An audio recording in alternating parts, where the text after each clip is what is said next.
не смог удержаться, и сейчас запишу ролик, так сказать, из области смутного и неявного.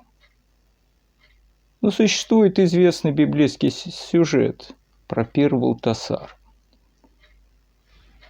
Дело не в том, что этот царь загулялся.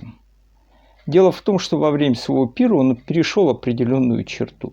По крайней мере, вот в этом библейском символизме, который, может, кому-то там нравится, не нравится. Но он перешел определенную черту, и ему было явлено некое знамение.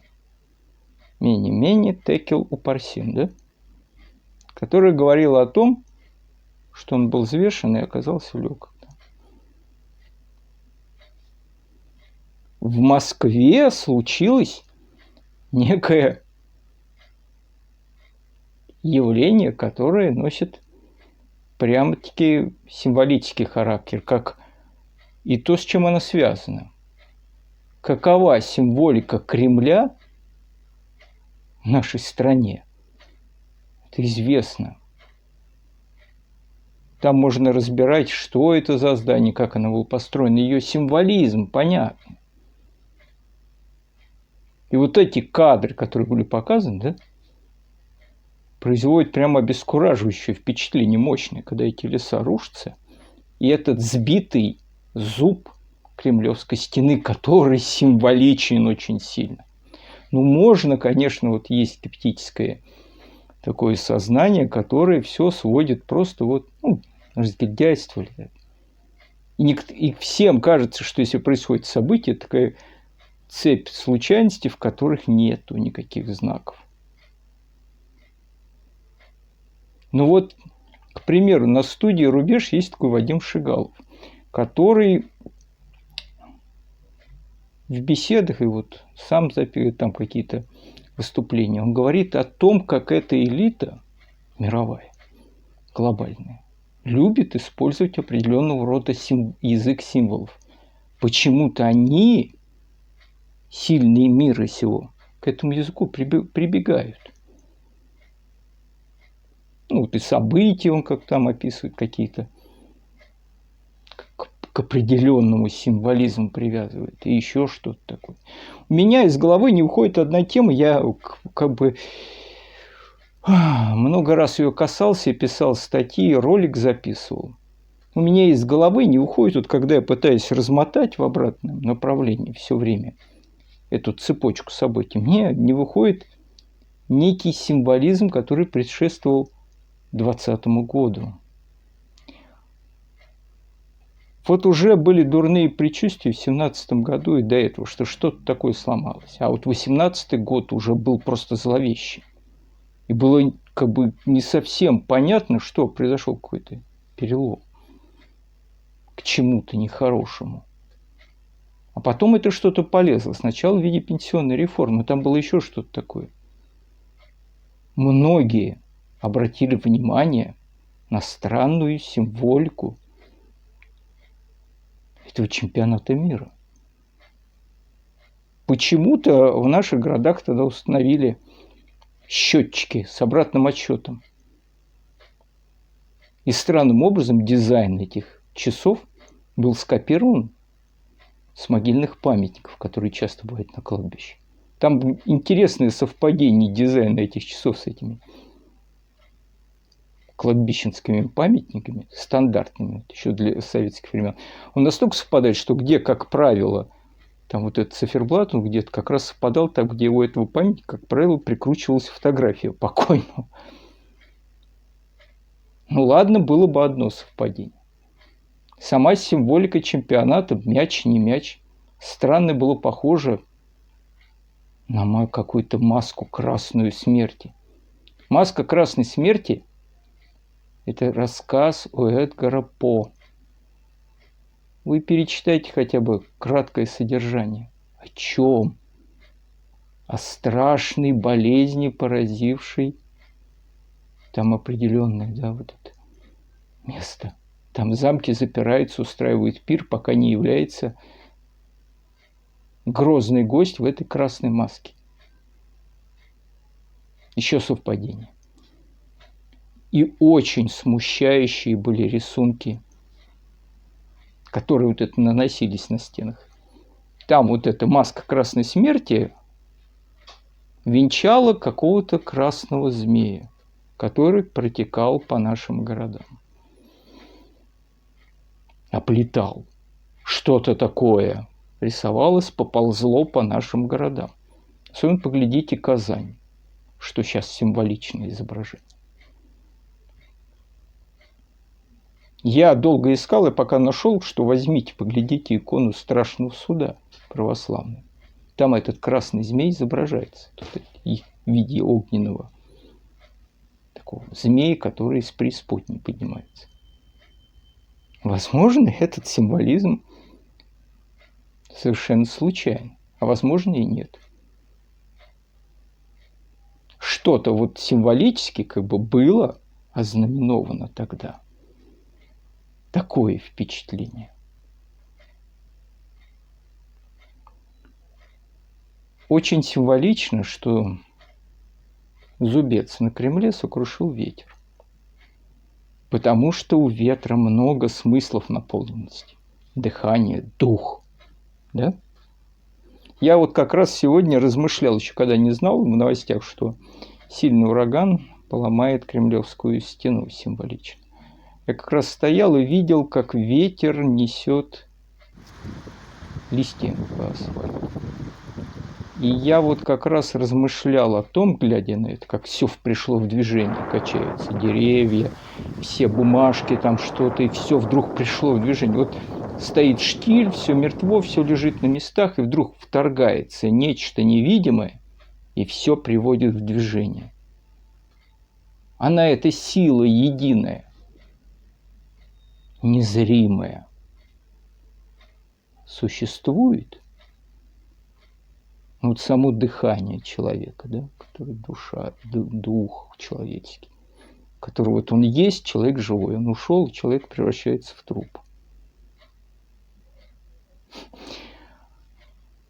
Есть такой замечательный режиссер, не знаю, может, забытый, Готфри Реджи. У него есть такой небольшой фильм. У него есть там трилогия «Нискации», которую я очень люблю. А есть фильм, который называется «Анима Мунди». Короткий, яркий фильм, который пытается показать эту душу мира. Очень эффектно. Это то, что здесь, может быть, вот стоит со всеми этими фактами жизни. И есть символизм еще. Ну, есть такое выражение крылатое, как «ветер перемен». А есть еще известная фраза, которая спорит тоже, вот, как некоторые говорят, что ее Сталин никогда не произносил. Ну, может быть, но уже то, что так сложилось, что ее приписывают Сталину, который якобы сказал, что много мусора высыплет на мою могилу, но ветер перемен сдует их. Возможно. Не только Кремль, но и эта мировая элита слишком заигралась. Силы зла очень мощны, конечно. У меня всегда задается вопрос. Но вот этот фактор зла, он древний, очень очевидный и видный. И то, что он как бы легко так торжествует, тут пляшет на головах, это всегда видно, и ну, как бы с этим трудно спорить. Вот, да, вот он мощный, тут хохочет тебе в лицо, стоит там, мочится почти на все. И как казалось, ну вот, да, кто подобен зверю сему? У меня всегда в то же время возникает вопрос, а почему человечество до сих пор дожило и не умерло? Ну, казалось бы, этот всесильный фактор зла, которому невозможно противиться, он должен был уже давно растоптать человечество. А то, что он хочет растоптать именно человека, это очевидно. Я не знаю, там вот эти проекты, которые оправдываются. Все, что там заведено, конечно, там контроль, там еще какое-то удобство, все это понятно. Но там раскрываются такие как бы двери из бездны. И выпускаются такие силы, которые тут в принципе ничего не могут оставить. Можно запустить определенный процесс смертоносный. который станет неуправляемой. Ну, просто некоторые, вот даже, по-моему, из этого фонда, этого, кто-то воскликнул в ужасе, что там вы выпускаете, что невозможно остановить. И чувствуется, что за этим какая-то сила, которая в Евангелии от Иоанна называется человек-убийцей. Тотально враждебная сила человеку. Я как бы ничего не хочу сказать. Возможно, как бы показалось. Зубец прилатает и все будет как дальше. А может быть и нет. Я уж, если этот разговор из области неведомого и неясного, закончу тем, что расскажу один свой сон. У меня бывают сны, ну как бы рядовые, с повторяющимися сюжетами, а бывают сны значительные, которые на меня сильно влияют, и о которых я думаю. Это не факт, не аргумент, который можно предъявить и сказать, вот мне это.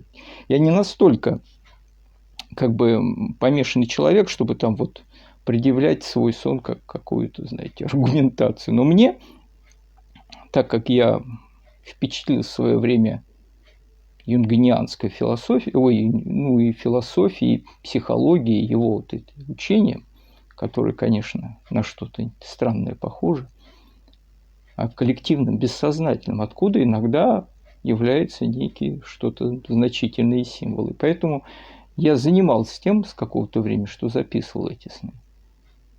А это удобно, потому что у меня есть дата, когда это снилось. Потом, когда вот думаешь, и вдруг возвращаешься, можно поглядеть. Вот он мой дневник, который я завел, так скажу, с 97-го года. Ну, я нерегулярно пишу, не всегда сны. Такие, очень бывает часто полоса, что просто ничего невозможно запомнить. А иногда просто какая-то такая мура и как-то. Но иногда бывает, вот вылавливается какая-то крупная рыба. Этот сон был значительный, он во мне оставил впечатление еще по одной причине. Потому что там символика была. Это приснилось мне 21 сентября 2016 года. Снится мне, что сидим мы на квартире у моей тетки. Она где-то на 3-м этаже жила. Конкретно не помню, кто там был, но чувствовал, что родня. И собрались мы не просто так, а потому что скрываемся. На улице творится какой-то беспредельный кошмар, настоящий апокалипсис. Вырвалось зло и захватило мир. Я, выглядывая наружу, вижу людей, которые поддались ему, одержимы им. Они в бездумном восторге, бесновании носятся с палками и сокрушают все подряд. Я спохватываюсь и хочу выключить свет и телевизор в квартире, чтобы не привлекать внимания. Но, как всегда, во сне это не получается сразу сделать, и все что-то мешает. Но уже поздно. На балконе появляется фигура чудовищной тяжеловесной твари, направляющейся в двери. Я бегу из зала, стараясь спрятаться. Рядом появляется какой-то персонаж. Он почему-то кажется каким-то знакомым, и он из этих одержимых. Он предлагал мне поддаться злу и, угрожая, говорил: она любит отрывать руки. Какую она?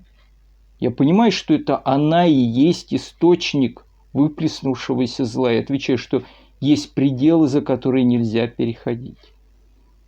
Пытаясь скрыться, я попадаю в странную комнату, которая похожа на лаконичный интерьер египетского храма. Я карабкаюсь в ужасе по каким-то полкам с золотыми предметами, и, оглянувшись, вижу, что странный знакомый сидит на корточках и занимается чем-то непотребным. А потом у стены появляется чудовищная женская фигура с непропорционально тяжелой головой. И я понимаю, что это и есть та самая она.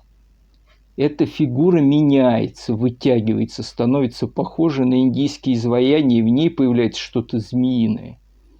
И я в ужасе убегаю и спрыгиваю с балкона, и меня почти касается язык этого чудовища. И вот я иду по улице полной хаоса, пытаясь смешаться с бесноватыми. Вдруг меня узнает какая-то старушка с темным лицом. Она таинственно говорит: Атон уже рядом. Думая, что это еще одно чудовище, я спрашиваю: а кто это? Она отвечает: Бог Солнца. Во мне просыпается надежда. Может, надо молиться? Старушка отвечает: я не буду. Сон был удивительно яркий. И вот эти египетские мотивы. Я вот проснулся и думаю, что это за Атон, Бог Солнца. Я никак не мог вспомнить. Яндекс.Помощь стал искать, и вдруг меня как ужалило. Это Атон, олицетворение солнечного диска. Атон, который был в египетской традиции, но который ему было придано особое значение вот этой попытки монотеизма египетского при Эхнатоне, который потом провалилась, и сам он был, этот фараон, проклят там. И я не сразу этот символизм сна распутал. Во-первых, я в то время не увлекался никакой этой египетской религией. Это потом мне стало интересно, когда поразил этот символизм, который вдруг проник куда-то в мое это бессознательное. Но дело в том, что там считалось у египтян, что божество Солнца спускается в подземный мир и там борется со змеем хаоса, которым встречается. Это змеиная сущность. Змеиная сущность, которая явилась, она и похожа и на богиню Кали в то же время. И в то же время на змея хаоса, который вторгнулся. Но было потом, когда я увидел изображение Атона, я понял, какие руки любит отрывать богиня этого хаоса. Дело в том, что этот Атон изображался в виде солнечного диска со множеством рук, благодатных, в котором изображался Анх. Вот этот такой крест с ушком вверху, олицетворяющий жизнь там вечную. Считалось, что это божество своей благодатью спускается это в мир людей и наделяет их этой благодатью. Понимаете, что такое отрывать руки? Божество хаоса отсекает эти благодатные влияния божества. Еще для меня была вот эта загадка, что это за эпидемия беснования, которая должна охватить людей. И я думаю, что должны случиться какие-то социальные там беспорядки или что-то такое. И до меня только на протяжении этих лет стало доходить, что, возможно, это указание на что-то другое, что связано с определенной процедурой. Это, конечно, никакая не фактология, но это просто то, чем я дышу и о чем думаю. Эти незримые подвижки какие-то, которые, возможно, проходят и как-то отражаются даже в наших снах. В общем, тема неясная, смутная, и ролик у меня немножечко хаотичный, неясный, смутный.